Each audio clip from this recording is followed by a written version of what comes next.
Hi, Hey, Reggie. how you doing Hey, today? Ashley. I'm okay. I'm feeling pretty good. How about Good. you?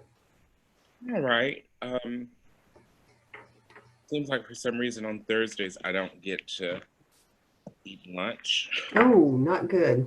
so I'm have to have peppermints, Okay. Okay. Okay. That's a good lunch. but I think I will be going to Santa Fe later for Ooh. taco night. Mm. I've been craving their cauliflower appetizer. Oh, the cauliflower tacos? Or no, the cauliflower, the fried. Yeah, Yeah, they make it as a taco too, but I usually get the appetizer. Love it. and there's specials with like they have wing night on Wednesday, Ooh. and their Chipotle Thai wings are delicious, and it's like Chipotle Thai wings. 12 Mm. bucks for a dozen, but they're really, really good. There's a little free advertising, I guess. Yes, Ashley, go and get those. Yeah. Will do. Sounds Hmm. delicious. Hi, Gina. Hi, Welcome. thank you. Oh, hi, Gina. Hi, Tamara. Hey, everybody. Hi, Nula. Chief is Hi, in the Anula. studio. Yeah. Hi. Hi, Chief. Hi there, Tamara. How are you? How's everybody? I think everybody's pretty good. Things were okay when I left, so I'm hoping they still are. There we go. If not, your phone will ring shortly, right? Yep. They'll let me know.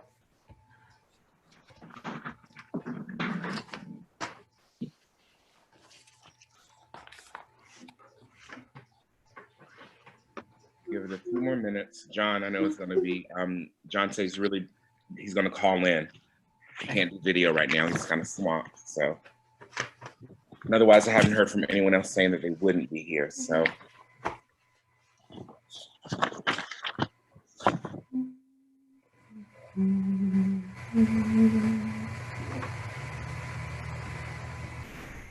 And good news, Reggie, I finished the book. congratulations. Woohoo! Actually, it's been that 900 and some page document for our procedure for the law enforcement. Wow. She's been scanning that. Ashley, when did you start that project? Pretty much as soon as the governor sent out that booklet. And so that's such a huge undertaking, just even trying to scan all of that stuff and got it on thumb drive. So thank you, Ashley. That wasn't the newest one, though, Ashley. We got to do it all over again. Oh boy. Don't make Ashley quit. You know, I love typing, but that was much. Oh, so you were typing, hand type, it wasn't scanning. Yeah, well, what happened was I was trying to scan it all in, but the scanner goes to our email. So then every time I scanned a large amount to our email, it blacklisted our IP I address. remember you said that's right. So I couldn't scan it because I didn't want to keep blacklisting it and then having to lose email for the day. So I just typed it. So yeah, so you did that 900 pages. Wow. Yes, I'm happy to say it's done. That's good. It's a good. You don't have the wrist, the carpal tunnel little sleeves or anything? No, surprisingly, no. Good. Today I'd just like to introduce Rob Cicadas. He's sitting alongside me here. Hello. He's Hi, Rob. one of our police officers. He's also one of our two instructors.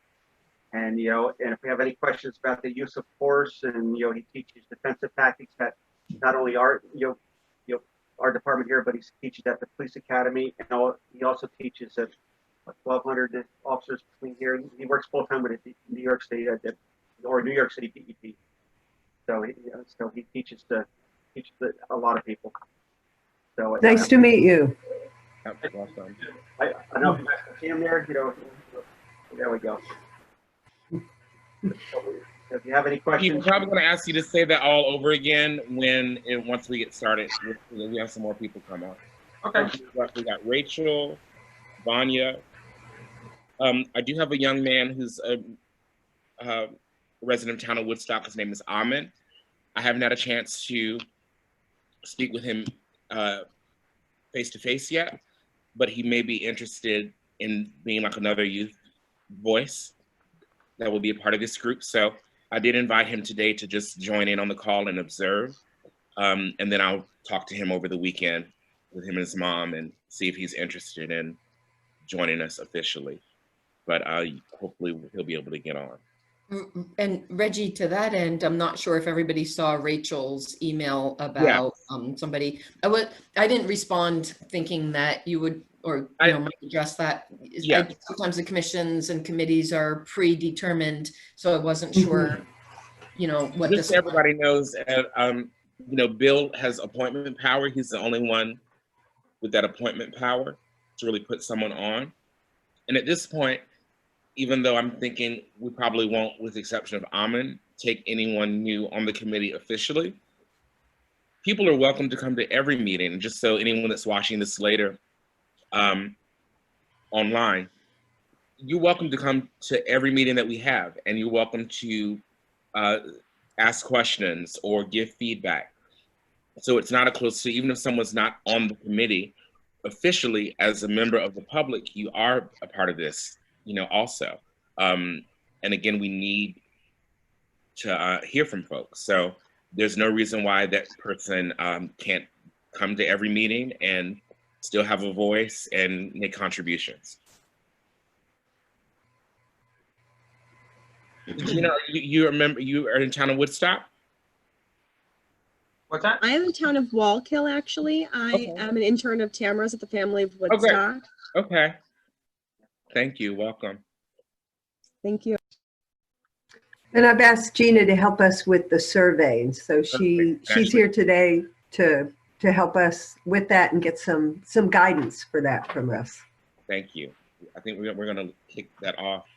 I'm going to give folks a couple more minutes, and then and thanks to everybody that's able to be here right at 4.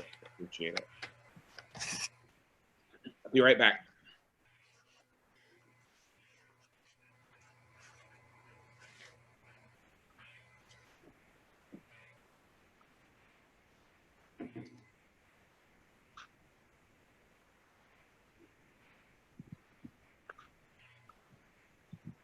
So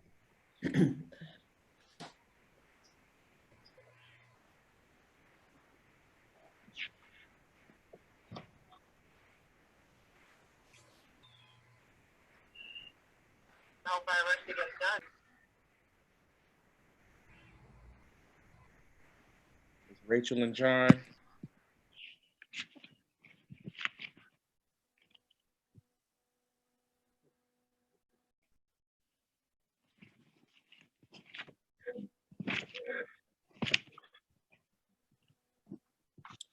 And while we're waiting, could everybody pull up on in their email, if possible, the questions Nuala sent us, that document?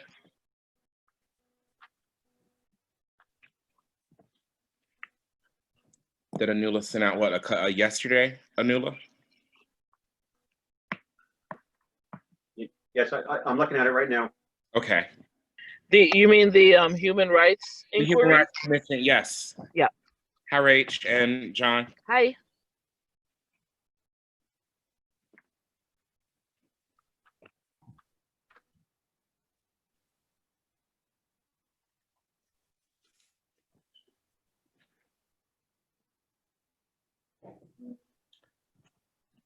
Okay, we'll just wait to 4:08 and then we'll just start.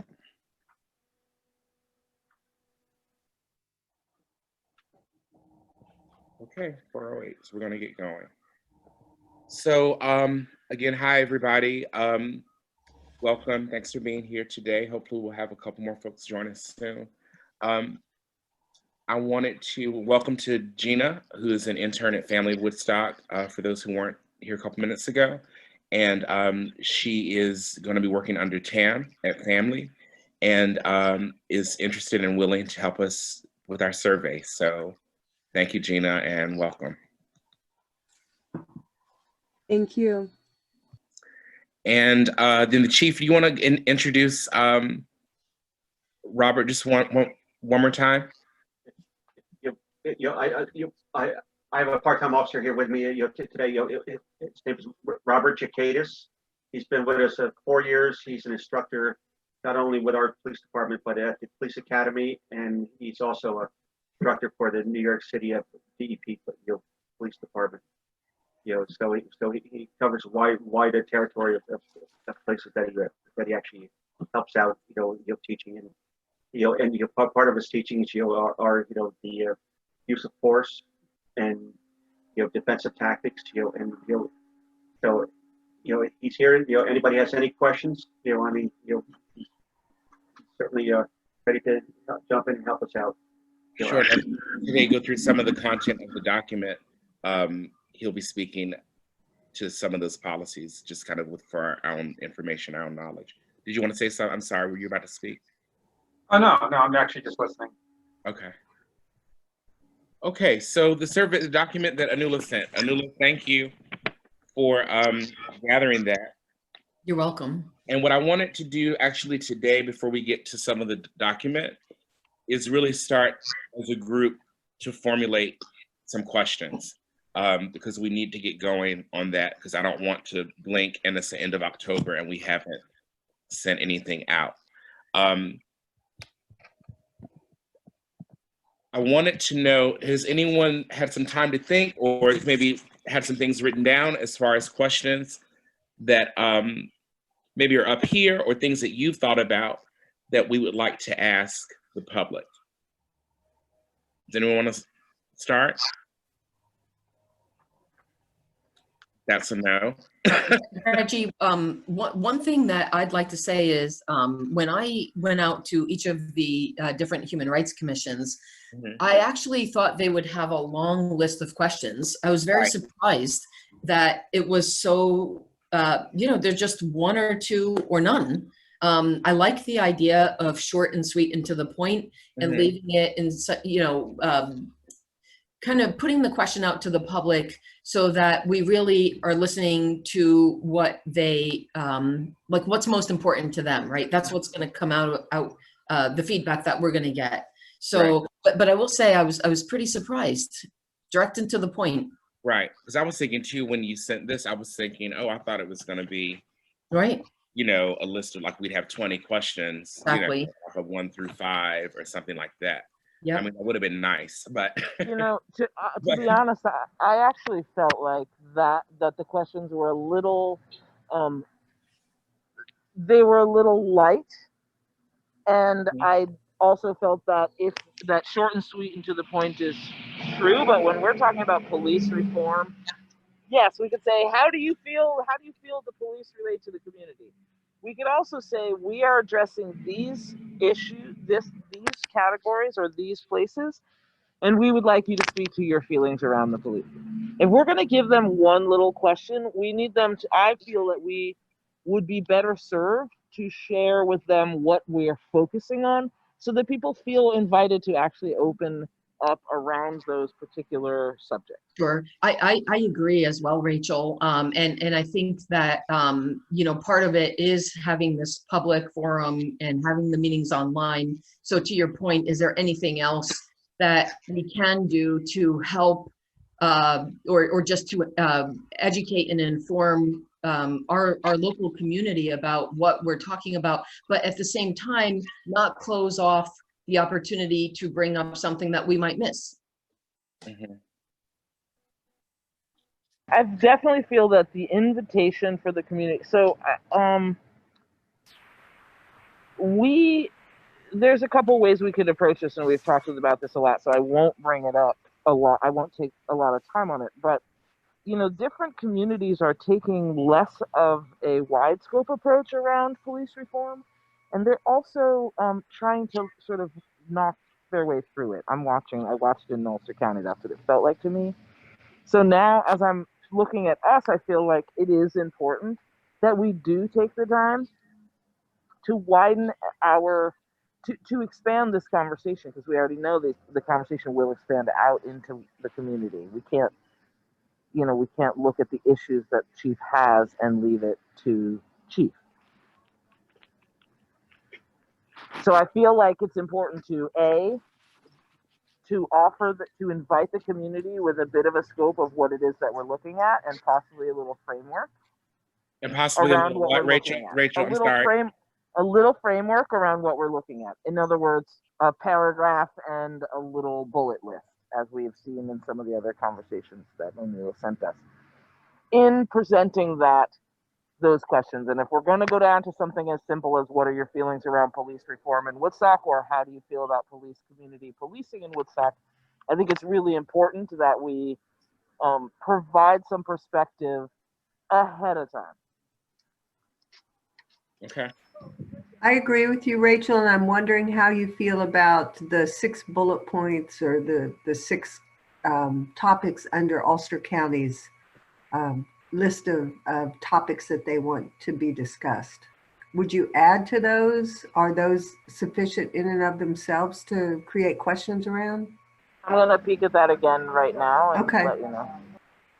Right. And- So ending mass incarceration, police oversight and accountability, addressing systemic racial bias, healing divisions between law enforcement and the communities they serve, prioritizing, hiring people of color on the force, structural racism baked into the system, and racial bias in the culture of law enforcement.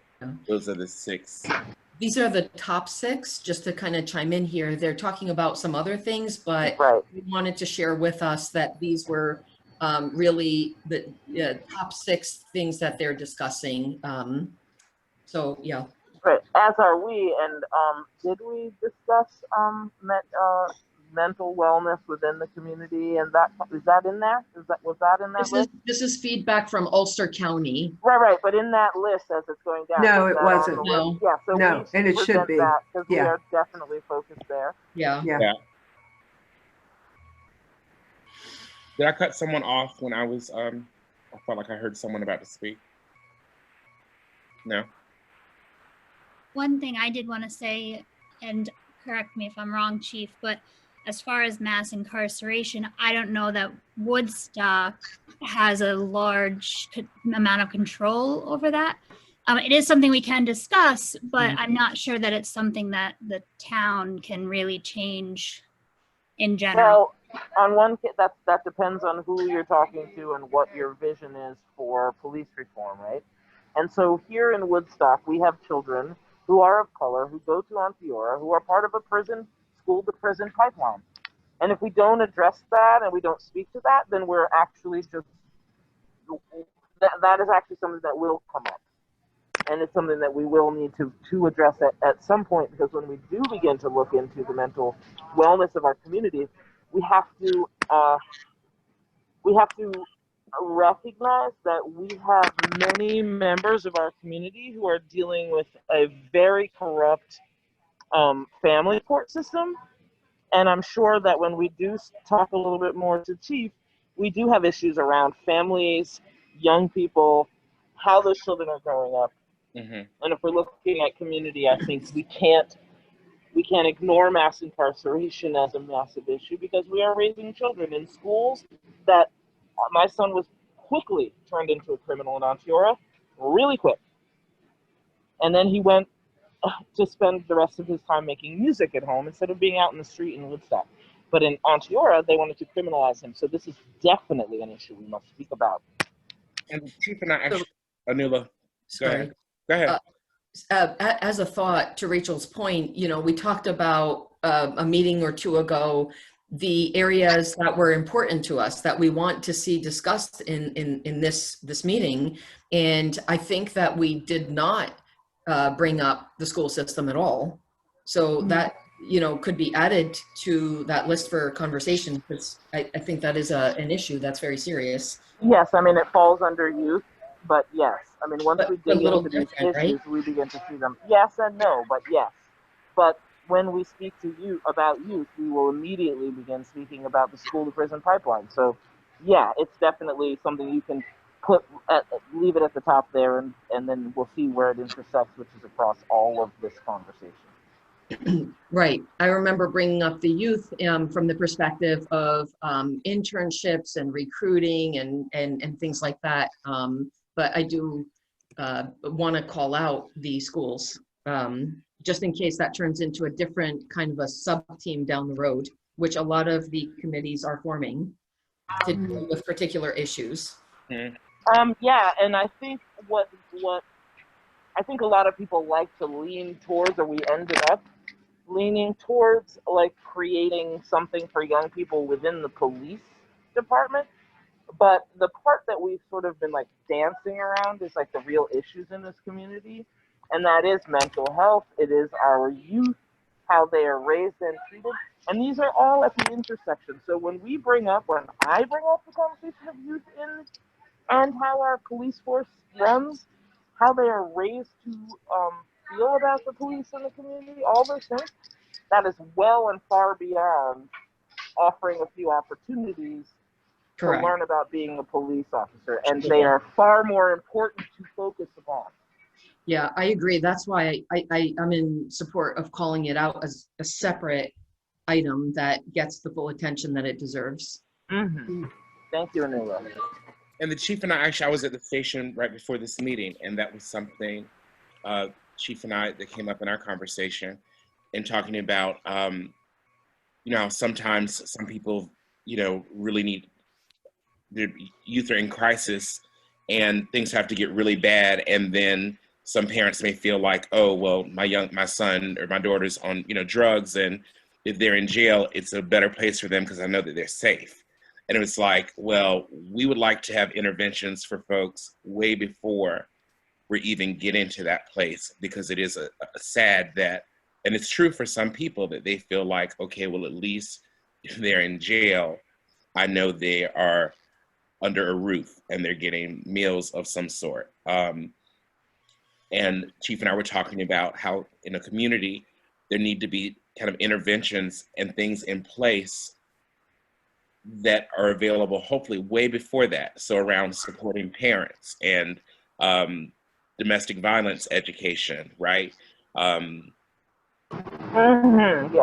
Around substance abuse, alcohol abuse, all of those things. And it's just not like, oh, that just like you go to this program this one day when, you know, you're really in crisis. We need things, interventions in place much earlier on. And that kind of goes back to our organizations, which for us in Woodstock really is Family of Woodstock. And so conversation and attention for our committee and for the town really around how much are we supporting our one organization that really holds a lot of the issues and really responds to many needs outside of law enforcement, like human needs, right? What are we putting towards that? And as we're in this COVID-19 time, and you know, there's funding loss, and there's not real support, you know, for organizations, you know, like Family of Woodstock. And so we can't just say like, oh, family, it would be great if you come up with all these programs, but we're not gonna back it up. Basically is what it comes down to.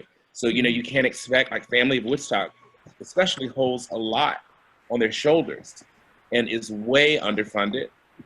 And, you know, so I'd like to see, I mean, in our work, something that addresses that and really calls attention to it and really demands that focus and energy and resources be given to them to help us, because we're going to them for help, you know, whether we, yeah, so the town, definitely the county, for sure, it really relies on Family of Woodstock for a lot. I think most of you all know that for our mental health hotline, our crisis hotline, Family of Woodstock is that 24-hour, when mental health is closed, they are that line. It's the Family of Woodstock on Rock City Road that deals with all of those calls.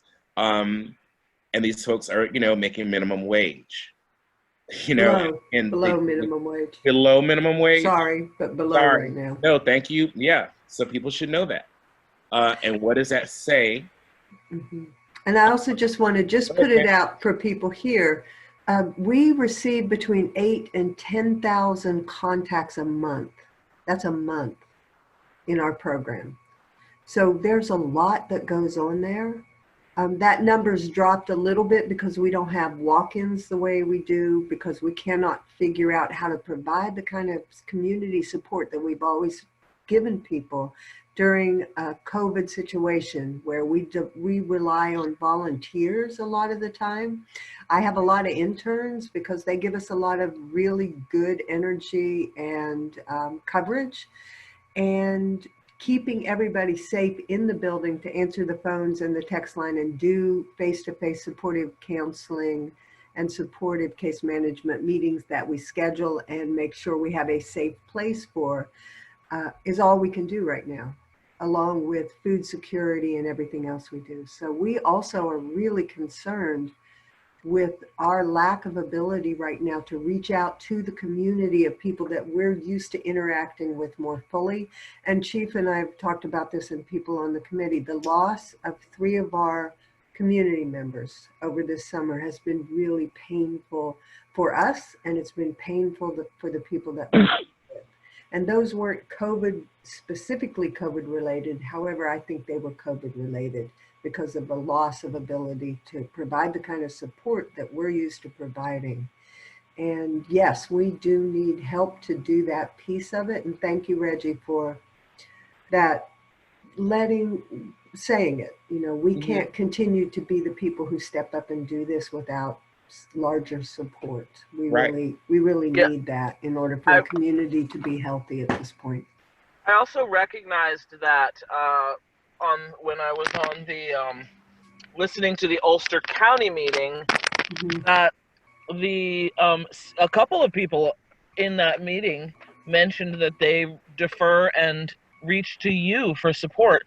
And so I'm really wondering how we can begin to look at municipalities actually supporting the financing of Family of Woodstock, because in the same way that people of color across the nation, Indigenous people, immigrant communities are making it very clear that our labor, our physical and emotional labor, we're taxed. We've reached capacity, yeah?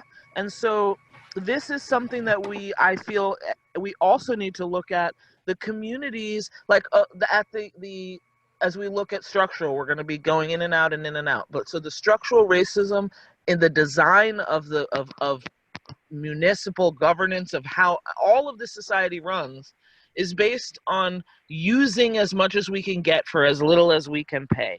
And those old systems are what are burning us out. And so now as we get really, really real about how we're going to support the chief and the police and the community first responders, it's really important that we begin to look at new framework for how to not just, and this is a thing, one of the first things that I think about when I begin to think about accepting government finances, about accepting money even in a grant, is what are the bars that they are going to hold us to, and then how much are we going to be confined to their constriction, right?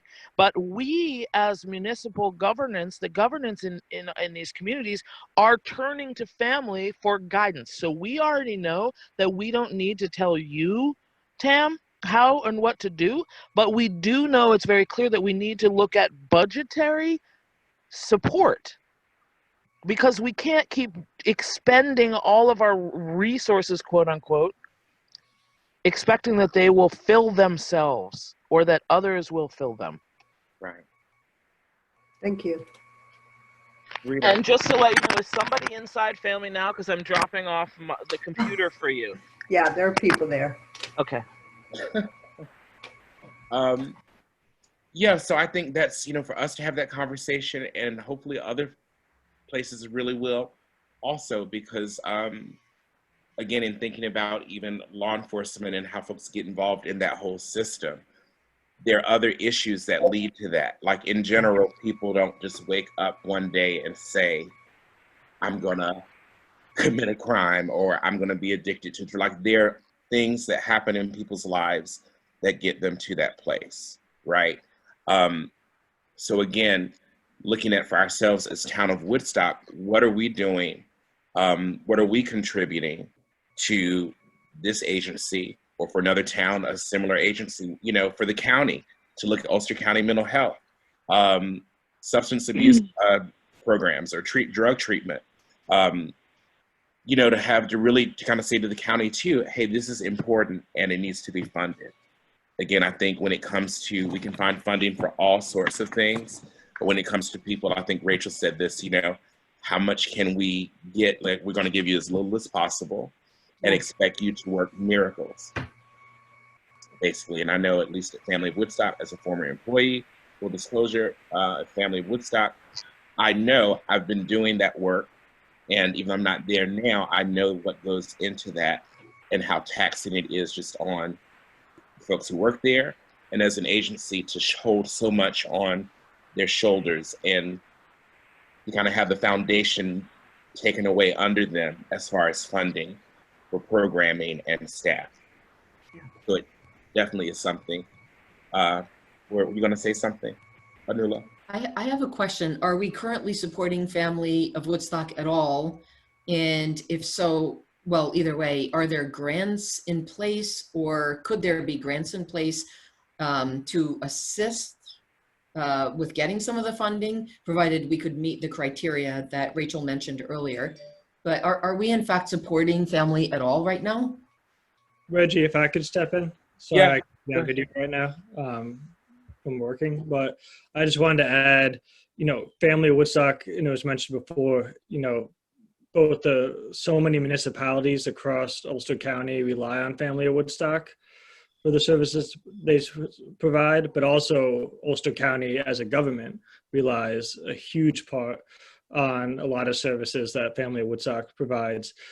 They're currently our largest funded nonprofit organization in the county, but by no means am I saying that we shouldn't fund them more, or I'm not by no means saying that.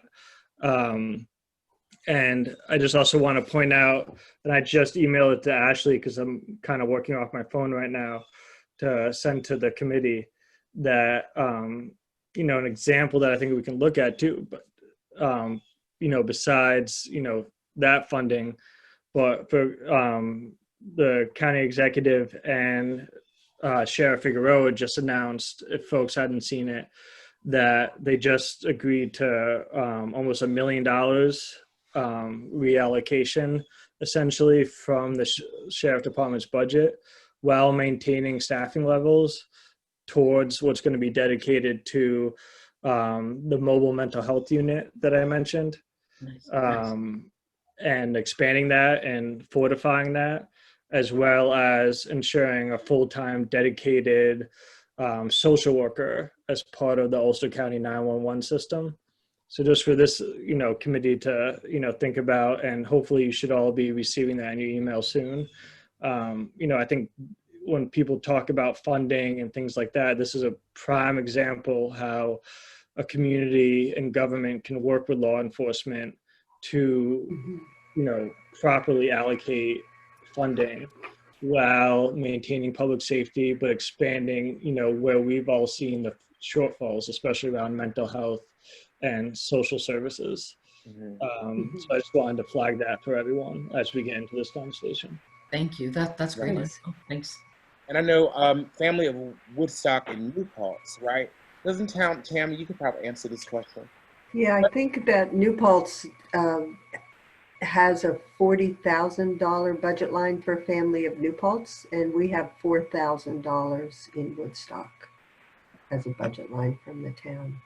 You said, So- sorry, did you say $40,000? I believe so. And 4,000 in our town, and we are the 24/7, as Reggie said, county resource for lots of different things. Right. So that kind of lack of funding really does make it difficult for us to continue to do what we do and to take on more responsibilities, even though that's where our hearts are, most definitely. So And right. Michael Berg really goes after grants and foundation money and does a lot of that work. So it's not that we're not out there trying to find the funding we need. And sometimes, as Rachel said, we're accepting funding that limits what we can do. We're trying to make what we've accepted work within the framework of what we already do. And these are juggling acts that are really difficult. But the bigger issue is not whether Family of Woodstock is funded. The bigger issue for me is how we as a community value human services, value human connection, versus how we value the acquisition of money or status or power. And those are how we put that in a survey question, I'm just not sure. And how we begin to, not begin to, but continue to shift the way in which we are enculturated and socialized around consumer capitalism or power structures, and begin to humanize this in a different kind of way. How do we value social cooperation and collective action, for instance, as much as we value anything else, especially now during these times when that's what's helping us to move through the current situation that we're in, collective action and social cooperation. So can we make those things more visible? Can we value them more? Can we model how that is done and move away from other kinds of structures? And Rachel's mentioned this, I think, every meeting we've had, that we have a class issue as much as any other issue that comes to bear in this discussion around how we as a community look at all of our community.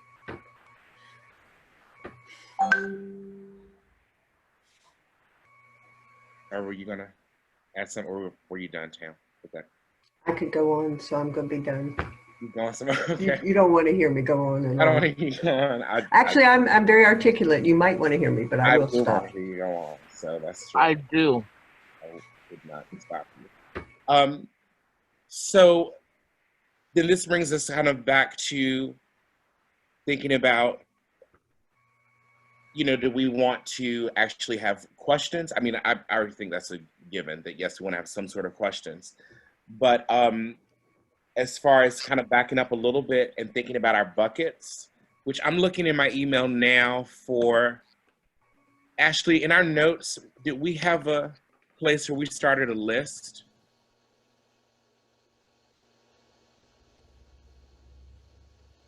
Are you there?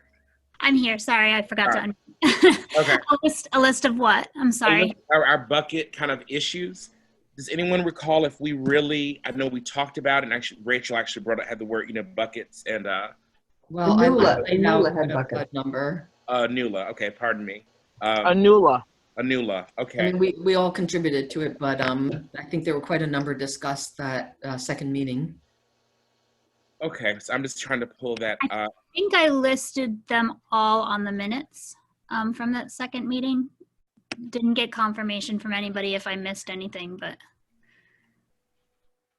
You said from the second meeting? I believe it was the second meeting. Okay, so that would have been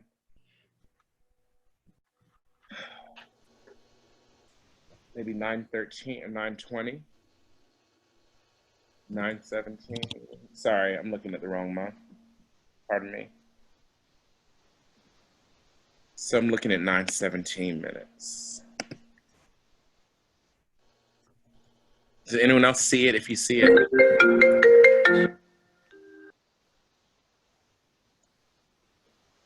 I'm looking at those minutes now. I'm not seeing here any.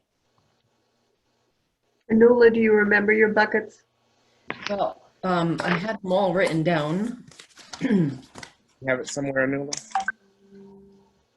Unfortunately, not right in front of me. So let's just get that list. Again, does anyone else, if anyone else sees it and I'm missing it, please let me know. Because I'm looking at the minutes from the 9:17 meeting. You know, I do have written down here, you know, that we need effective diversion programs, drug abuse, alcohol, mental health, homelessness. You know, that's something you're looking for? I think so, because I'm looking at those minutes, like I see TAM, social worker interest, community inclusion, youth population, homeless, class, mental health and substance abuse, training, bias, mental health first aid. Is that anybody?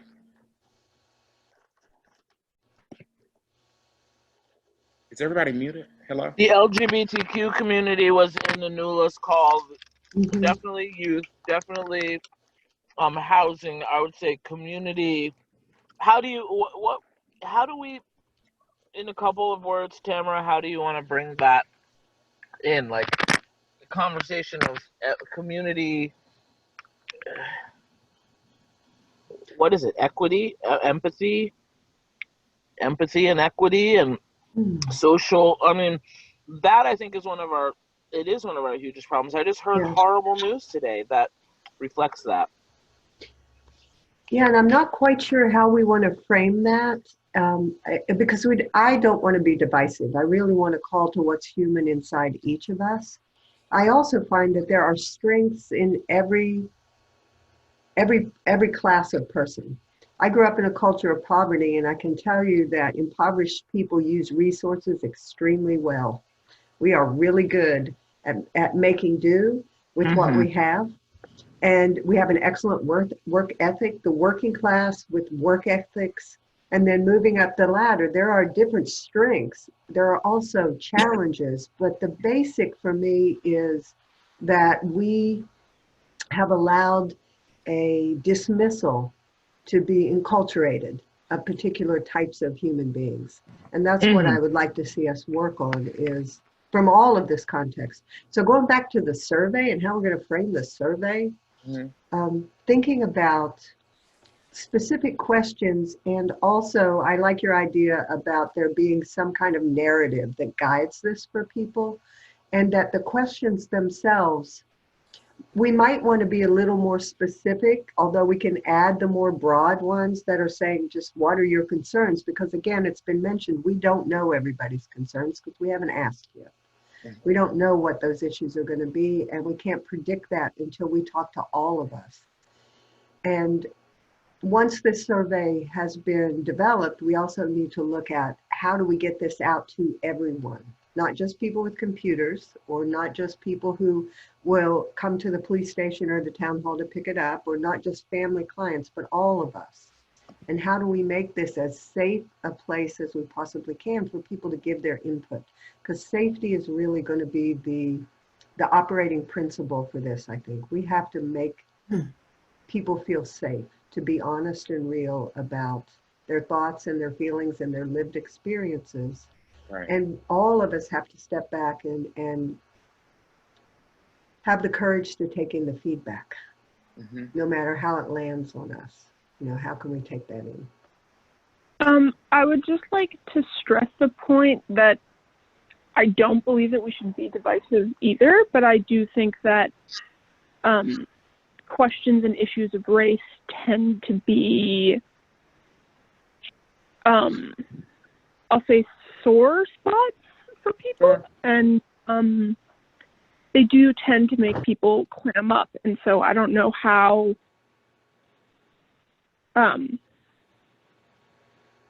you would like to keep the, I guess, anonymity of the respondent, of responders and of honesty, because I mean, who knows what people might respond, you know, like people might not respond honestly at all. People might respond with what they think others want to hear. People might respond with, you know, anger, with frustration, whatever. But I do want to stress the point that the way that we frame this entire thing will be instrumental into how we get it done. And so if we're looking at this from a point of, I suppose, harm reduction, how do we propose that this is an issue that needs to be faced without alienating different populations of people, different groups of people? We're also looking at harm reduction of who, because most of these conversations are framed for harm reduction of the non-melanated members of the conversation, right? And so that's how we've always been trained and domesticated to address these issues is to reduce the harm of the non-melanated members, right? And so if we're actually looking at reducing the harm of the melanated community and the disenfranchised community members, the less, again, here in Woodstock, the community color, which is all colored, we're rainbow here, how do we frame that? It's very important, because who are we trying to spare here? And I want just to note, Mr. Anuzo's letter to us in the very beginning of this conversation was very much sort of kind of guiding us to like fluff over this, to take it light, to take it easy, to not go too hard or deep into this. And I think we're all finding that that's going to be impossible. So I do. First of all, Bob isn't here to speak to that personally. Okay, but right.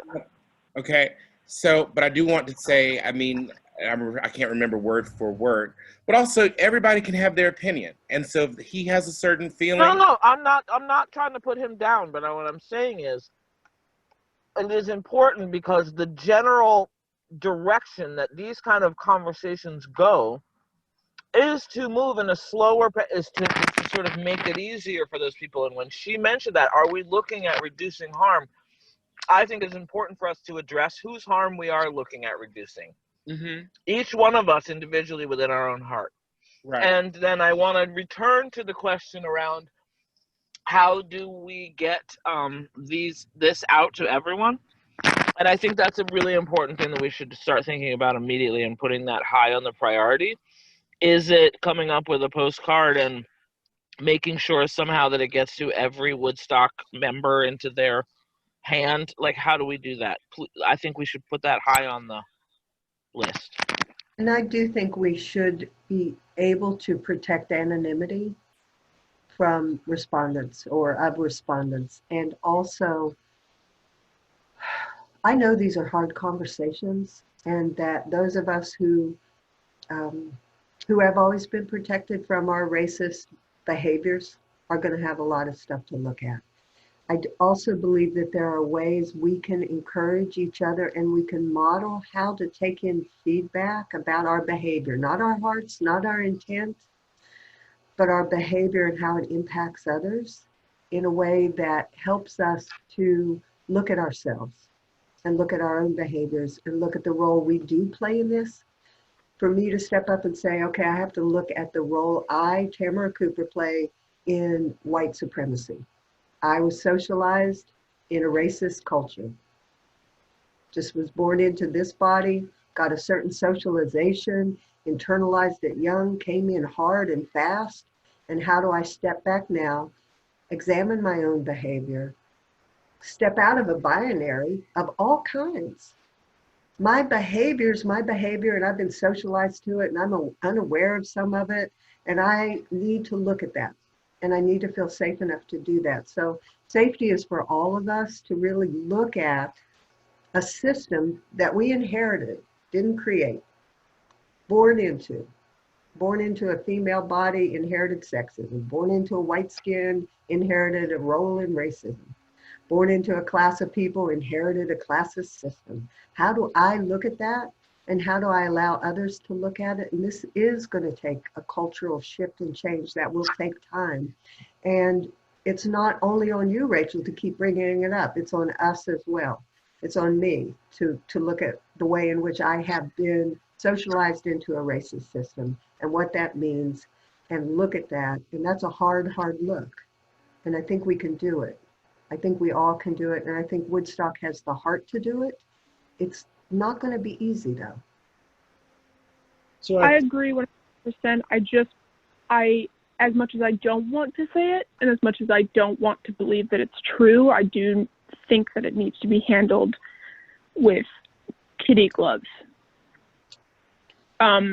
I don't think that addressing our own personal bias head on, phrased the way that, I've just phrased it, is, I don't want to say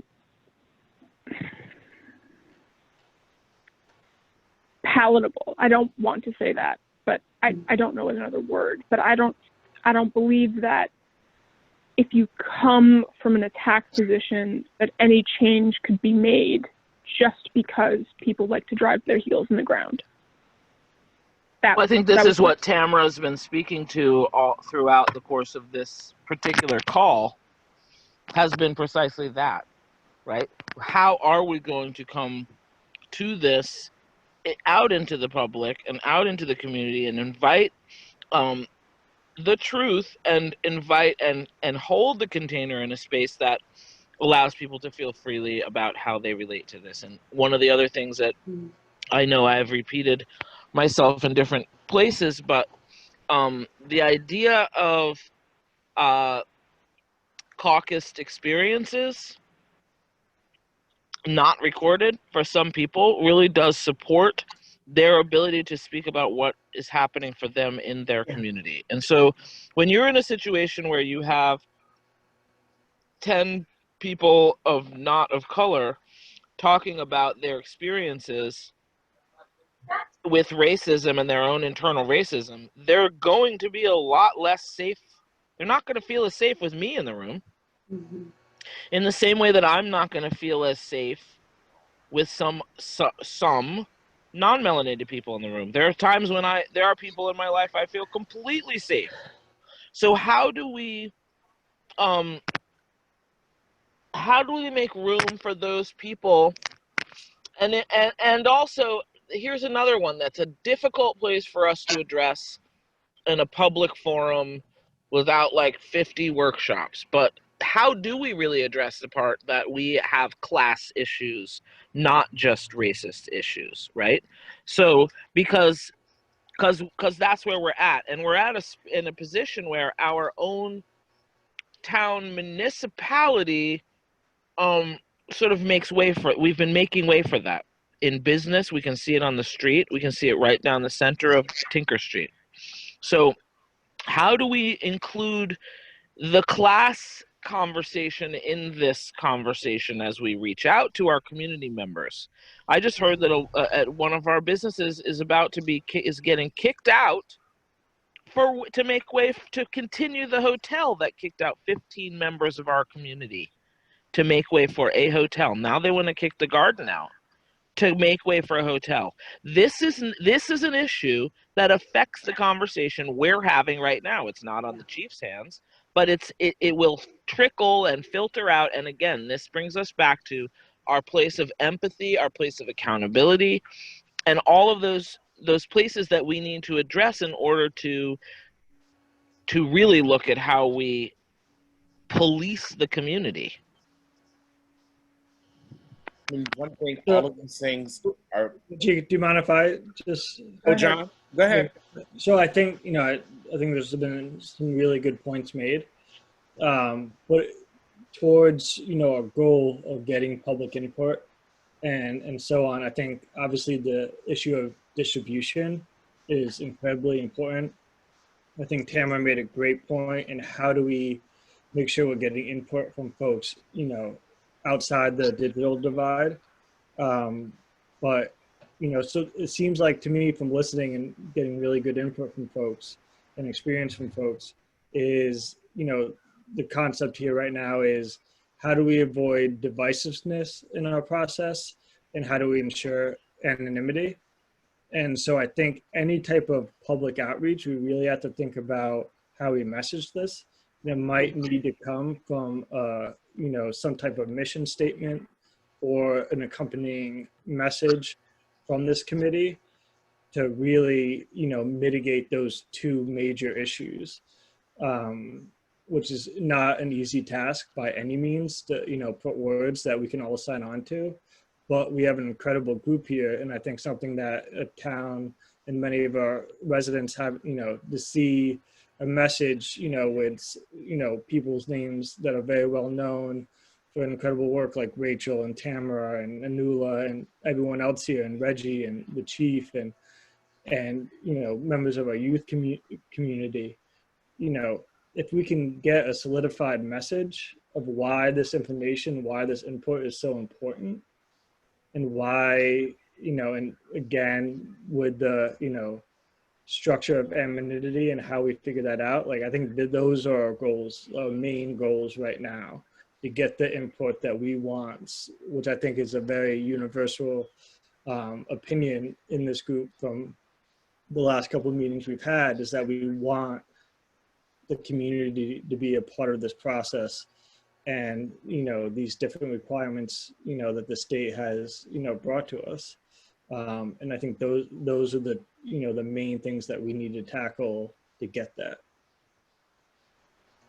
All right, so this brings me to one question as far as the messaging of that particular, even though I know we're not at questions yet, obviously, but messaging to the community, before this goes out, or maybe at the top of the page, whether it's online or in print form. As a committee, we need to think about that. Do I have any volunteers that are interested in, or maybe a subcommittee? I mean, we would need to move quickly though, because again, I don't want to have it be October and we're still trying to figure out messaging for this. I do want us to work towards getting something down on paper. So this will be something that I would think within the next week. If we have folks that would be interested, is anyone interested just off the top of your This head? weekend I can support with support. What did you say, Rach? This weekend I can support that. Like I have tomorrow off. I have some time to put into that. If there are Okay. others who will do that together. I'm not Rachel, just, you know what I mean? I don't want to write it myself. I'll work on you with it. I could do Okay. it this weekend. I also have maybe time tomorrow, but the weekend's better. Okay, weekend's better for me as well. I'd be happy to help too if you guys Volunteer, but Vanya, Yes, you sir. could I ask you to team up with them? Of course. I would love to. Thank you. So then Rachel, Tam, and Vanya, we'll just look at kind of our introduction, just our messaging. One thing that I think also, and I don't know, I mean, the folks that are on this, that are part of this group now, that know different groups, like in town, the hope is that when people see maybe that we're involved, like with the emails, right? Maybe they won't feel comfortable for some reason emailing me, but they're comfortable emailing Tam or vice versa. That when they see our names and our contact information, that they can reach out. So even on the website, just that same messaging about how we want to encourage. And Ashley, I don't know, I think you're still there. You're muted though. I'm here. That we could have a message on our page website that says how we do encourage, we want people to reach out to us with concerns, with questions. So maybe on that same, I mean, looking at the messaging for the survey, but also our messaging on our page. Mm-hmm. You know, is that something else? I mean, could that group? Yeah, it seems like we can work that into and then follow with the question. Yeah, and it just may not say survey on the, obviously on that web page, but still, it could maybe. Are we making a survey on a Google survey? That's what I'm going to talk about now, unless anyone has anything to add to what I've said as far as what we just talked about. I do just have one question. Yeah. And you all might have done this while my computer died and I had to call in, but what questions do you want us to ask? So we're not there yet. Oh, okay. We're trying to get there. It's all taking right. time. So right now it's just about trying to encourage people, like what we talked about, many of you brought up, around safety and people feeling really comfortable. And there are all sorts of reasons that people may not feel comfortable, right? I think even when I was elected to town board, or when I was appointed deputy supervisor, the first time I went into the police station, not that anything happened to me here in Woodstock, but it was a little like, oh, it just felt a little awkward. Now I'm comfortable going in there today, and nothing happened when I was in there that made me feel uncomfortable. But looking at, historically, it was just a little different. you know, and I can't say that I went to a lot of police stations, you know, ever. I don't even know really if I could say that I've been into one until I was here in Woodstock, thankfully going in as deputy supervisor. So, you know, so again, but that's everyone's own experience, and whether that could be someone who's a person of color or not, right? Because certainly law enforcement interactions are not just limited to people of color. So again, we do want people to feel safe and to feel like they can be honest with us. So going to Vanya's question about, or maybe Rachel, around the survey, does anyone know, as far as Google Docs, and Gina, I don't know if you have any experience around if you've done something similar like this in the past, but does anyone know, is there a way, there has to be a way that people can respond in an anonymous? So it's Google Forms. Google Forms. Google Forms, and you set it, right? So you can make your email address, what is the word? You know, anonymous, like a requirement or not. Mm-hmm. So if you want to be responded to, you can have it come that way. Otherwise, it comes in and there's no there's no email address attached to it. Okay. And I have a form that we began to fill out, that we put together for the Wake Up What's Next crew around some of the police questions. It just came back to my mind. That's there. Okay. So there is some messaging there that we already sort of wrote. We could even copy a form like that and then rewrite the questions in it. They're super easy to work with. Mm-hmm. And the response gives you a graph, and then it gives you all of their answers dumped into a spreadsheet.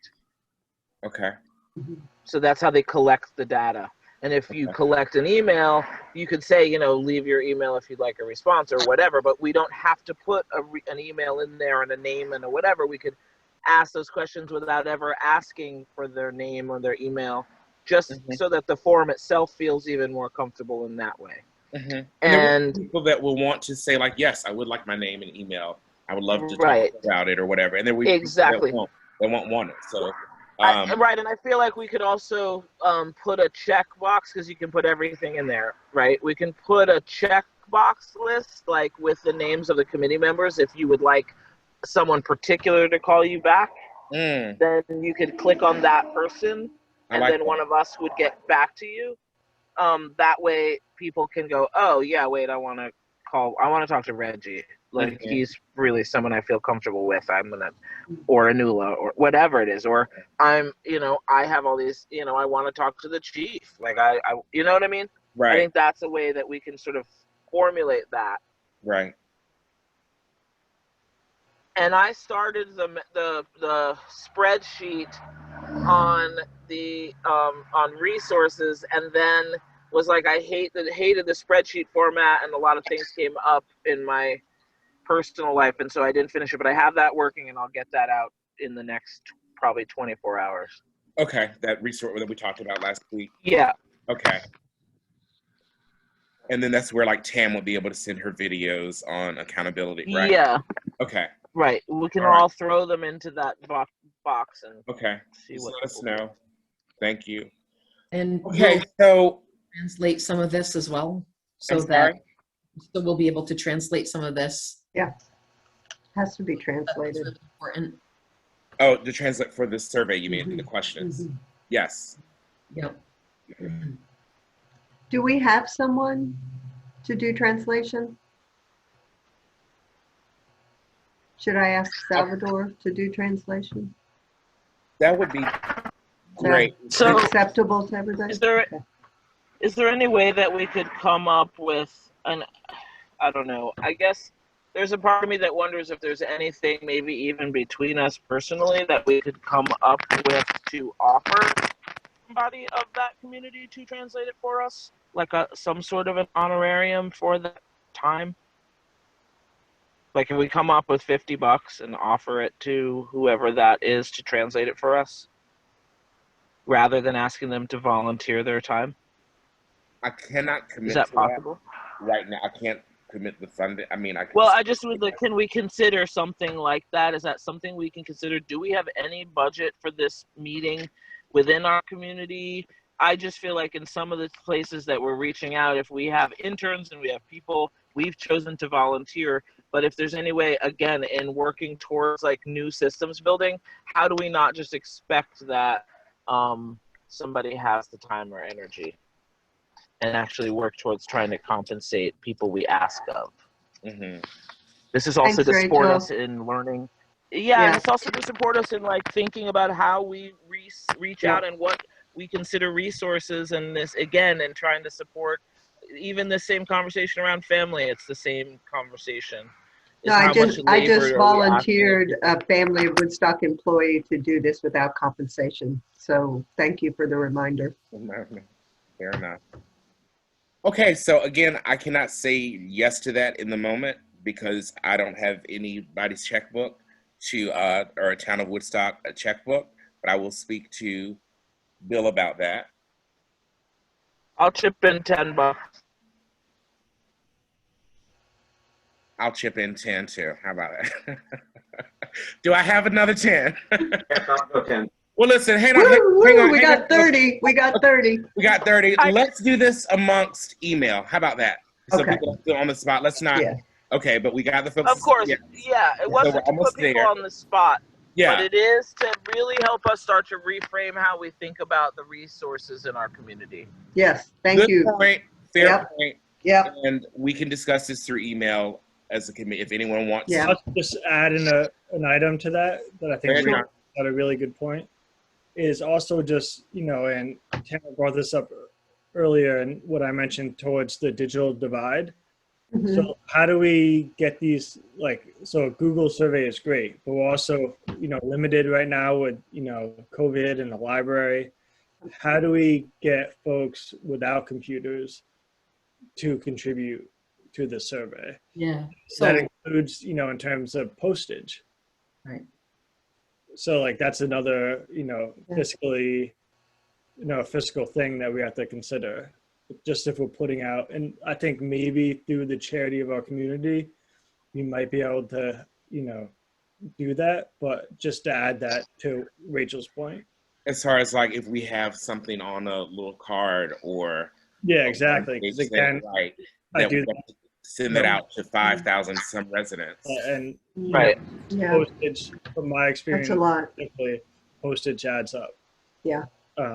It's not cheap. Right. Once you think 12 cents, but when you, like you said, Yeah. 6,000. A lot.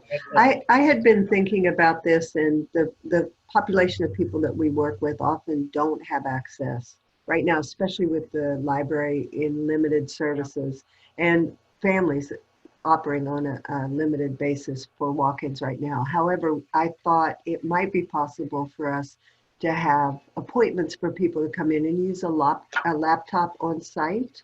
If we could manage it that way, we also might be able to do something if people phoned in or sent us a text on our text service with some of their input. We might be able to find it that way, and it does stay anonymous that way. We wouldn't know who they are unless they identified. We could think creatively about how to do this. Rachel just chatted printed, and I think we do need to print this. I would like it to go into all the food packages that we give out at family, and also to have it available at both of the soup kitchens for people, so everyone has access to this and can contribute in whatever way we can figure out for them to do so.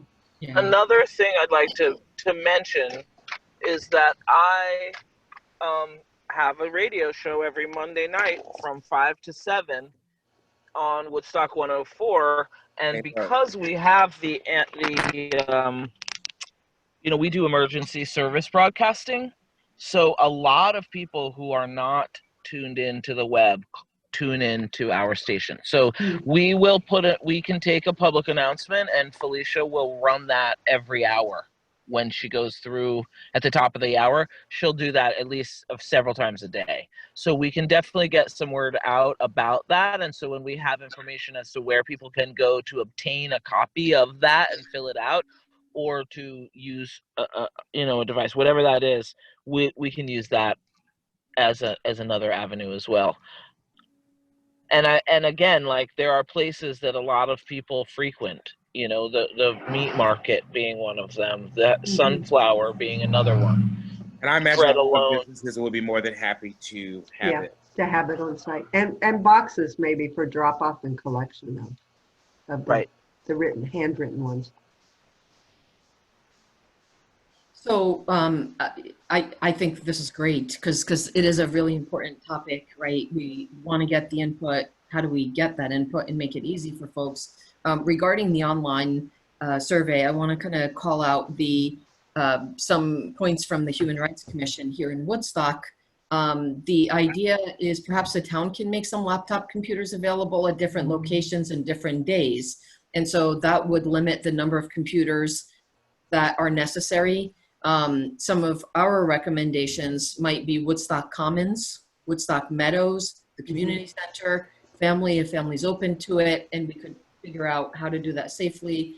Town Hall, old and new, and also a suggestion came in from one of our members saying perhaps volunteers might want to be there to monitor and assist as necessary. And so maybe that goes back to that pay that Rachel had brought up. Ashley, I don't know anything about town laptops or if they're Ashley, do you have any knowledge about that? I don't know as far as numbers what we have. I know personally of 2. I'll talk to Bill and Pam and see what we have laptop wise, but I only know of 2 of them. Okay.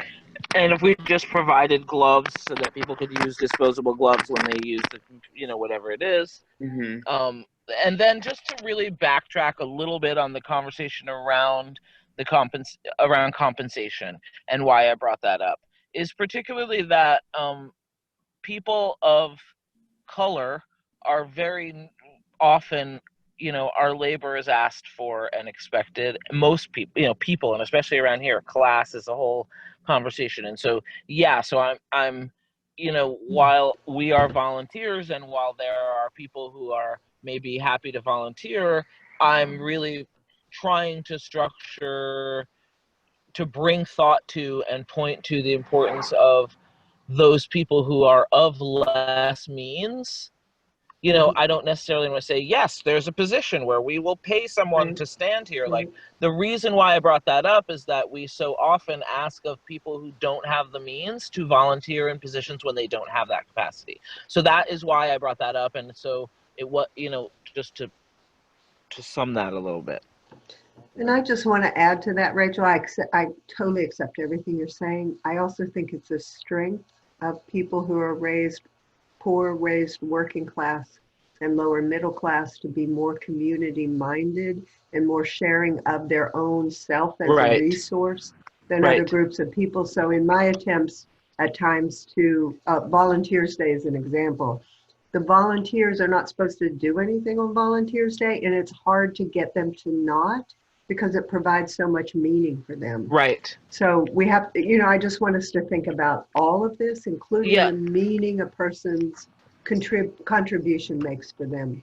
Exactly. And then also and this is an important conversation, and especially as we're about to, or we are diving into conversations around class, right? And so there is, I have a project I've been working on for quite some time, and the process is to really support people in recognizing our capacity, because those of us who are out on the front lines who live on the front lines based on who we are or our environmental truths, we are less likely to ask for help when we need it. We're more likely to work beyond our capacity, and we're more likely to give and have big weight because of all of those around us who are also in need. And so part of this culture shift that we're really asking of our Woodstock community is really around what giving means, giving of wisdom, giving of time, giving of energy, what asking really means, and what do we take of those around us and what do we expect of them. And so in this conversation around my bringing up, well, Dewey, and I didn't know that that he was a member of family, and it wasn't really a judgment on you, but more a place for us to begin to look at the value that is given in time, in energy, in emotional labor, like all of these things that it takes to make a community are of value. And so it's really important for us to support ourselves and each other in coming to places of recognition around what value is, what we ask of each other and such. And so that's kind of why I brought that into this conversation, because we live in a community where the people go, where it's awesome, there's jobs, and those jobs are service oriented, and those serve many people who engage the services of service people don't actually see their work as a craft, and they don't honor what they bring to that circle in such a way. They're just glad they have a plumber who showed up. And so as we look at who our community is, we really are a community of craftspeople. The baseline community of people who are here are craftspeople, and we are caregivers, and we are aunties and mothers and grandmas and people with, like, you know, we're church members, we're congregation members. And so all of the crafts and everything that we bring to this community cannot be monetarily valued. And we have to begin to look at that, because to me, the long-term security of regenerative process for this community is to look far enough ahead that a decision, you know, that we would never question that we are or aren't a part of the school to prison pipeline, for instance. We very much are, even though we are this little enclave. Culture shift is heavy. Yeah. Woo. So we got to work on a survey, though. We got to have a survey where people can answer some questions. And I love all of this, and how we're going to, and I'm really excited to work with you, Rachel, and Vanya too, how are we going to take all this, turn it into a brief narrative that gives the flavor of what we're looking for, provides safety. I don't think that we're going to be able to be good enough that we don't create some divisiveness. I don't think it's possible, and I anticipate some of the kinds of answers that we might get, and I think that has to be okay with us. And how we're going to frame a few questions so that we can get this started. Now, am I correct in assuming that if we as a body come up with a survey and we put it out there and we get the results back, that it would be possible to hone that survey further based on what we get from the first one, or is this a one-shot survey deal? You're saying, where we get information and then we want more, we want to dig deeper? Yeah. Yeah. I don't think that's possible. I'm sure that when I go to discuss like postage and things like that, that is going to come up. But you know, again, doesn't mean we can't figure something out. But no, it doesn't mean we can't. This has to be a one and done thing. Okay. Yeah. So there's possibilities. I don't feel like. I think initially we wanted to get that one out, but it doesn't mean there's not another opportunity, or we won't. And again, as I said at last meeting and maybe the previous one, doesn't mean that with this committee, we're not going to solve everything in our time as a committee and with some of our tasks. It's all the things that are coming up again that have come up every week are important, essential things. Yeah. We also have to be ready to accept, you know, today that these things are not going to be all corrected or, you know, around this committee in this time frame from now until April, but it doesn't mean that the work can't continue and that things can't generate from this committee. That, like, even around class and thinking about, and again, not to go on for a long time, but oppression or class issues. Okay, housing committee, someone come if we had an anti-oppression, you know, like we were talking about last week, a group that says, hey, what are your town committees? Who's on those committees looking at these issues? Is there someone interested in, or that has a background or knowledge to go and talk to the housing committee, or, you know, planning board, or whoever, town board, you know, about these issues? But again, it's not like we're going to have everybody's going to come to the committees next month and talk to them and then everything's going to be great. No, it's going to be really ongoing work. So I just want to keep that in. keep Yeah, that. my guess is that the first document the first responses that we get will further point to the importance of an anti-oppression committee municipally placed. And is it part of our mission to do listen and learn kind of in-person gatherings? Well, that not have to necessarily also in fun- person. Okay. Oh, They don't right, have to right. be in person. They can Yeah. be obviously like a forum like this. Mhm. Yes, that is part of it. Okay. It kind of comes in conjunction with part of our listening and learning is through a survey of some sort of survey, Okay. and then having some forums, which I brought that up a couple of weeks ago, to just make sure we kept it in our minds that we would want to host as a committee those sessions. I was talking with the chief, I think the chief earlier, and we were talking about forums of some sort, and whether it's just kind of an open-ended thing where you can call in if you want to just discuss something around law enforcement, or we can also have prompts or questions that we're asking people to respond to. And I think, probably online, but at the same time, everyone won't be able to be online. So we do need to think about some alternative for some committee members, maybe if we want to make ourselves available at some space somewhere, we can talk about that and think about that.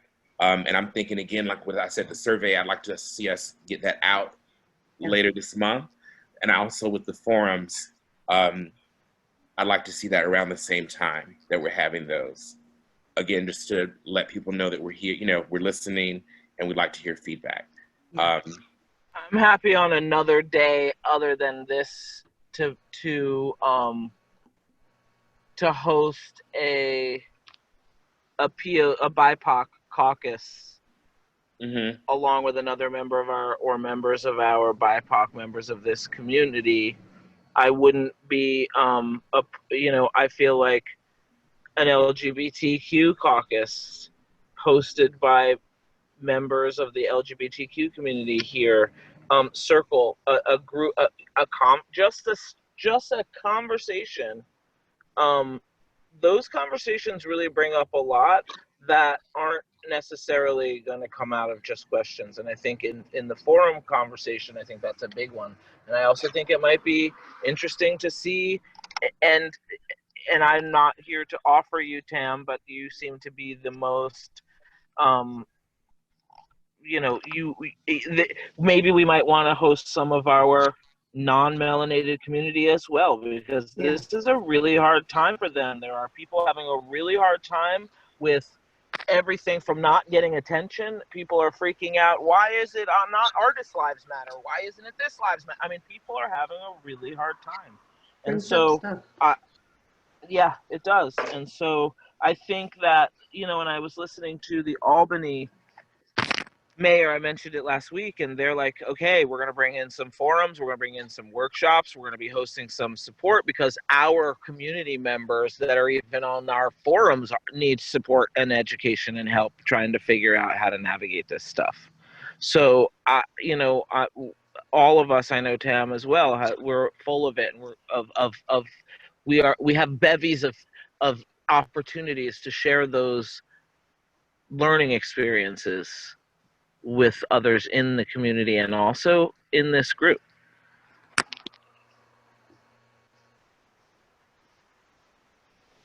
Sorry, I'm just thinking and writing down. Ashley, how's it going getting a lot of this? I will be going through and watching the video again to get some of it. Okay. No, because we have a lot that's coming up, and these are a lot of things for us to think about. Yep. And again, the more that we get buy-in from the community and hear feedback, the better it's going to be. So that really is what we want. So even though we really got, I'm sorry. Go ahead, Vanya. I would just like to ask the question again of, what do we want to know? Why are we asking the questions in the first place? Why do we want to know in the first place? Yeah, I mean, are we asking what we should be addressing, or are we asking what the community thinks? Well, I think it's both. I mean, they're both pieces of that. So we do want to know what concerns, what's working, what's not working, you know, people's experiences or what they'd like to see from this group, from our law enforcement, you know, what, yeah, I mean, so it's not just one or the other. So I also want to hear experiences of people who we want to hear experiences of people who have, you know, what their experiences have been with our local police. What kind of issues they would like for us to be considering. But I really would like to learn experientially how people, what their experiences are, what they have been. We need to know that as well, right? What do they feel they need police enforcement for in their communities? Different people will have different reasons for that. Yeah. Did everyone have a chance to look at the last page, the last 2 pages of the document I circulated? So there were 2 questions that came up from the Human Rights Commission, our local Human Rights Commission. And maybe that's a good starting point to organizing a question or 2.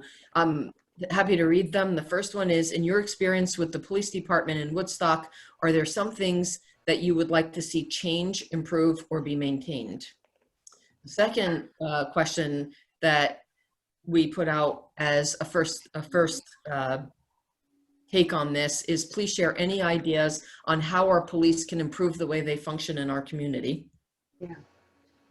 And it is going to be on us to keep reframing this as the police revision and revisioning reform initiative, because we can go far afield, and yet we want to bring this back to how a community maintains itself.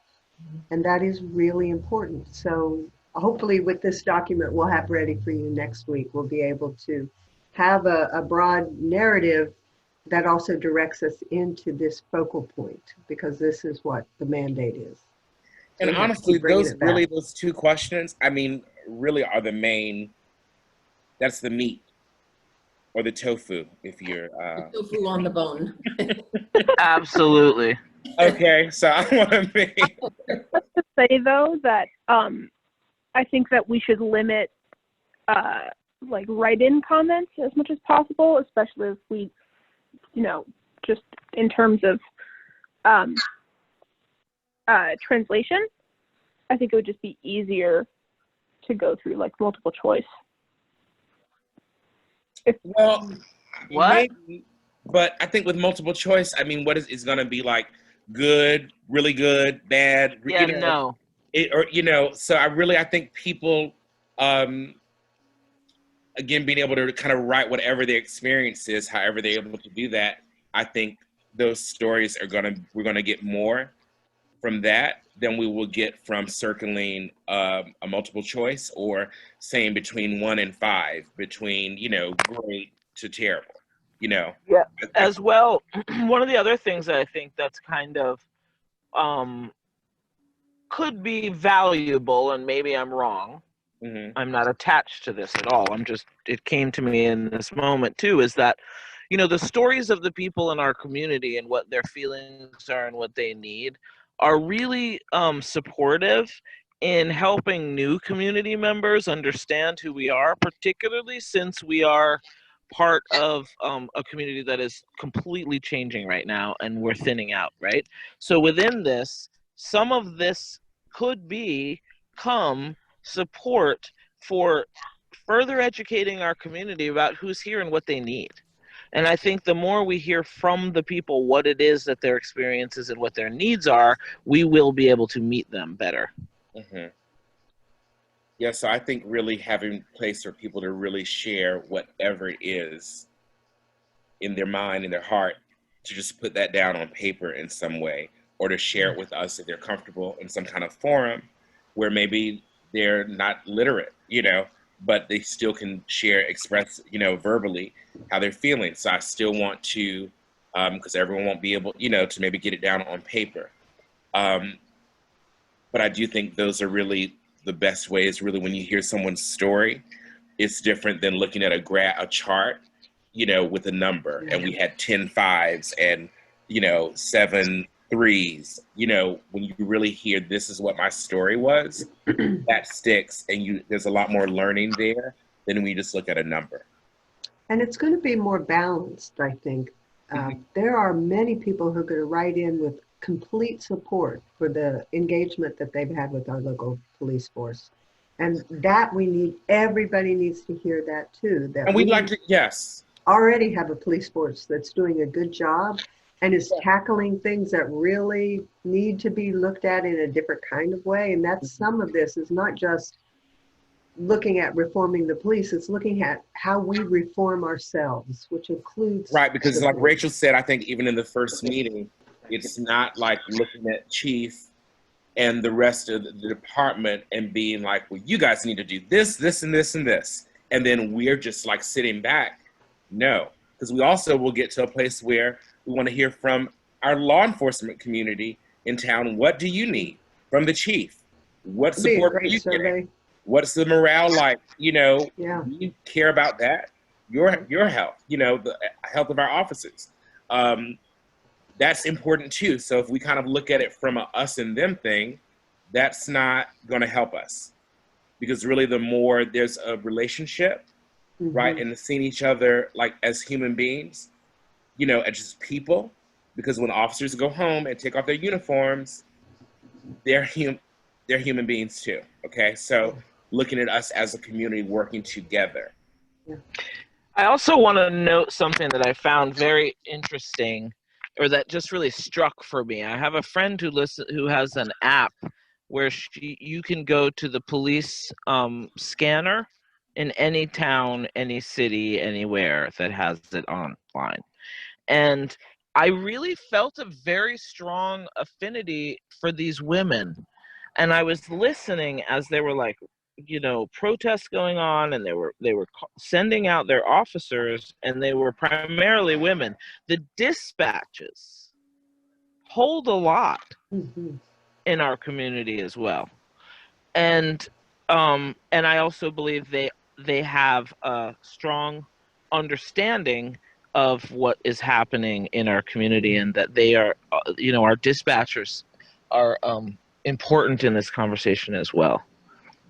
And also probably feel a lot of exhaustion because they are channels and funnels of that information. Right. And Chief, we talked about that actually when I was at the station. We were talking about dispatch. Yes. The dispatch is a very important part. That's a frontline person when somebody walks through the door or answers the phone. It makes it, can really make it much better or not. So it's important to have a good person, on that end of the police department, not just the officers. But, I mean, is that someone as a committee we'd like to hear? Like, for example, we're going to get into this, which I don't think we're going to have time now to get into it today. But we were going to talk about budget and what else? There was something else I was going to say that I just totally lost. About the functions of our officers, or how our department runs, and looking at the calls, like what calls are the biggest calls that come in every year or the past couple of years. Why are people calling the police, or why are people calling 911? And so we were going to get into that today, but is anyone interested in hearing from, if possible, someone who's in dispatch, who's been in dispatch for, not today, but as a community, we'd like to have a conversation about what dispatch is. I would like to hear from both a female and male member. I definitely want to hear the female, because as the mother, they think about different things. So I'd like to hear from both, more than one dispatch. Okay, Chief, we can talk about... Sorry, go ahead. Go ahead, John. No, I just wanted to add, I think the dispatch idea is a great idea. From my experience in the last year and a half on the county law enforcement committee, in and touring our 911 dispatch center. I mean, it's incredible work these people do, and it really does make a difference in saving lives. I also wanted to add, it's not an app, but just for people's reference, you can, if people call the 911 dispatch in Ulster County, there is a Twitter account that live streams every 911 call in Ulster County. It's Ulster County 911 on Twitter, just so folks know. I don't, I defer to the chief. I don't know if they called the direct. A lot of, old time Woodstockers and locals will call the direct number. 679. Yeah. I don't know if that translates to the live stream Twitter, but just for you guys know for reference. But again, I think dispatch is a very important aspect, and why we're pushing with the executive and Sheriff Figueroa for mental health and social worker expert to be full-time as part of our countywide 911 dispatch team. Jonathan, what was that Twitter account again? It's just at Ulster County 911. Great, thank you. Chief, that's something we could talk about. Yeah. Okay. Yeah, right now, the way the calls come in is, it's by telephone. A telephone. Yeah, that makes sense. Were we also going to look at the 911 calls that come in terms of categories? So those that refer to criminal activity versus So let me just and I don't think again today we're going to get into it, but No, I did send stats for the last 2 years. You hit to our email address for the budget last week. So yes, so I've got 2019 and 2020, and Ashley, actually, we would like this to be put up on the website also, so people can see, so the public can see, and get an understanding of what the greatest number of calls. And really, the majority, I mean, we have a small number in general. Woodstock, there are not a lot of definitely violent crime is extremely low. And I mean, really, I think Chief and I were looking at the 2020 list, and Chief, what was it? One of the big calls was, assisting EMS, fire department, alarms going off. It was not like violent crime. Okay, and I'll check my email. I apologize. I check that, yes.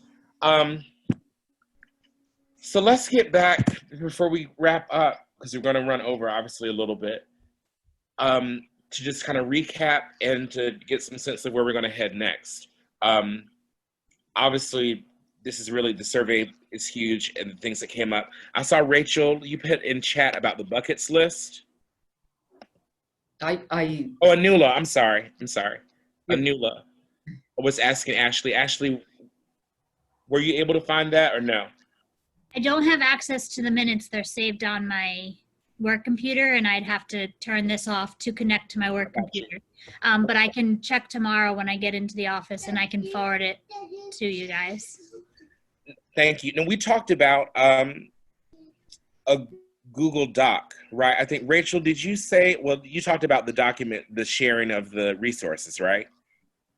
Yeah, well, we also talked about possibly making a Google Doc that had all the notes in one place so that we could access them when we need to go back. You say they had all the notes in one place?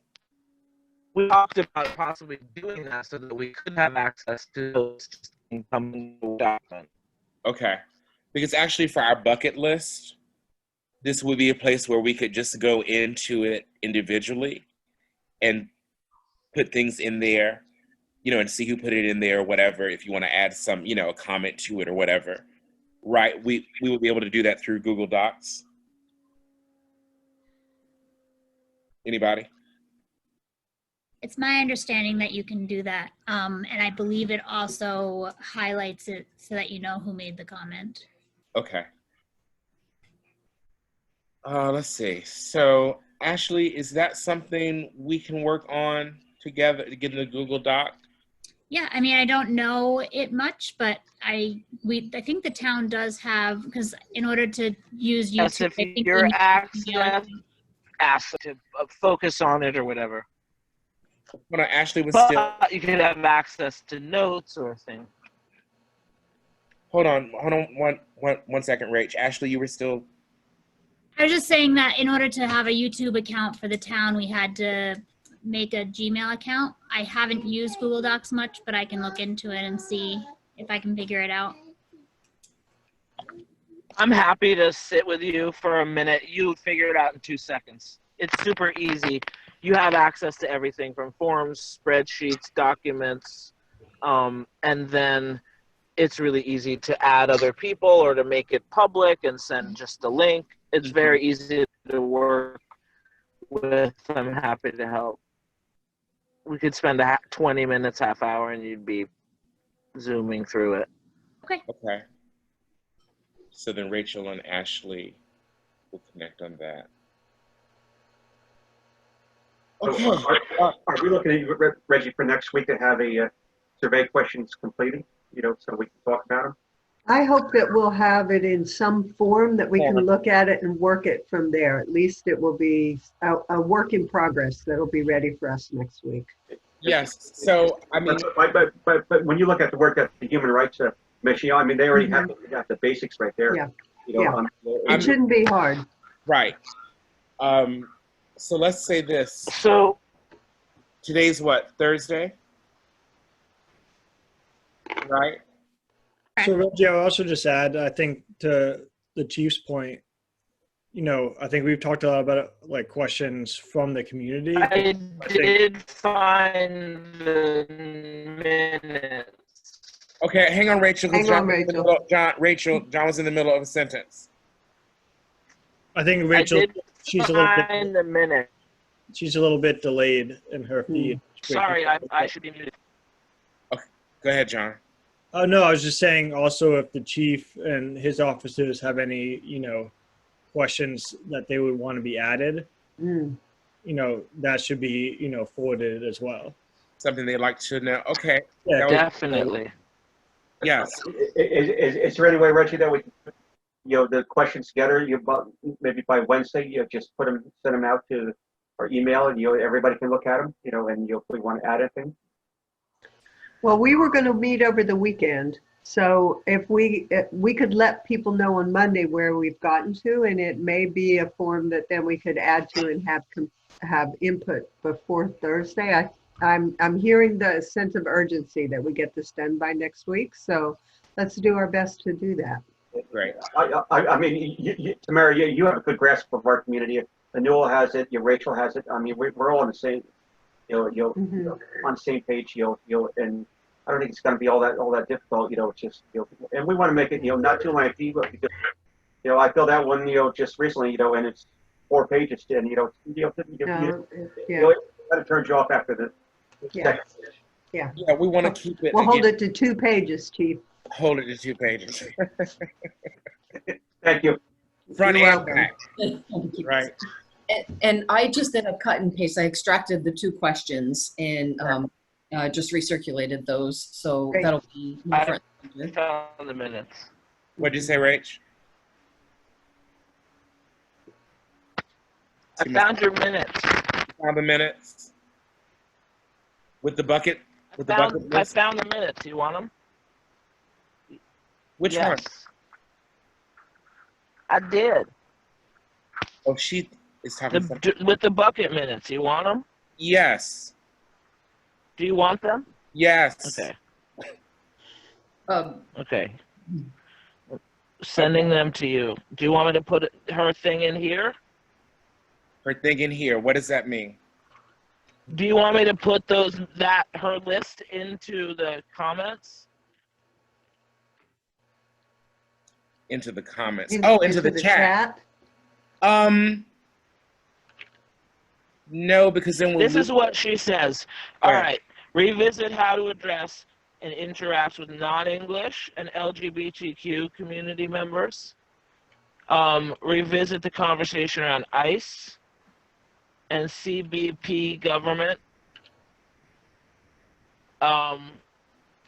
technology and the digital age and how we're going to handle use of facial recognition cameras.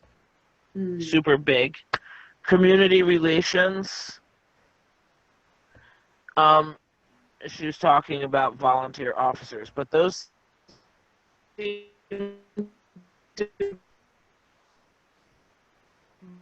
break your signal is breaking up. That popped up in this. We lost you the past 30 seconds. So actually, yes, put it in chat, please. And I'll just take a picture of it. Whew. All right, I've got to go. All right, so yes, it's 5:45. Quickly, okay, if you have to run, Tam, we understand. Sorry, but thank you. Oh, I'll wait for your whatever you're going to say next. Okay, so then Tam, Vanya, and Rachel are going to get together on messaging over the weekend. Rachel and Ashley are going to connect on, what am I trying to say? Are going to connect on Google Docs. Google Docs. Thank you. Okay. Yes, connect on Google Docs. Rachel, you put that in chat for us. I think she's got cut off.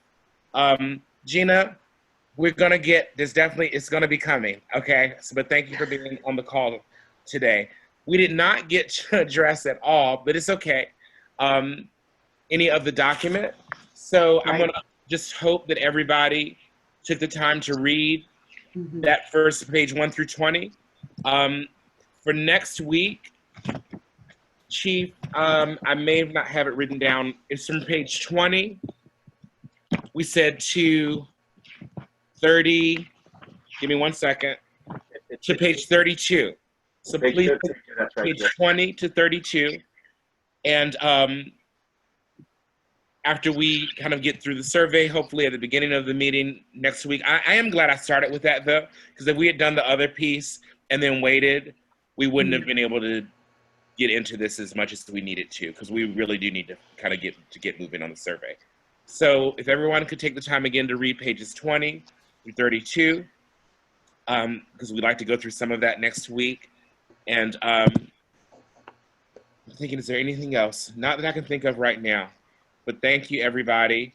Thanks everyone. For all of your input, all of your feedback. And Officer, I can't think of how to say it. Thank you. We sorry we didn't. Thank you. Thank you. We'll get to come back and be able to contribute and give us some more information. Another meeting, but thanks for sitting in. Thanks everybody. Bye. Bye-bye. Thank you, Reg. Thank you. Do I need to leave?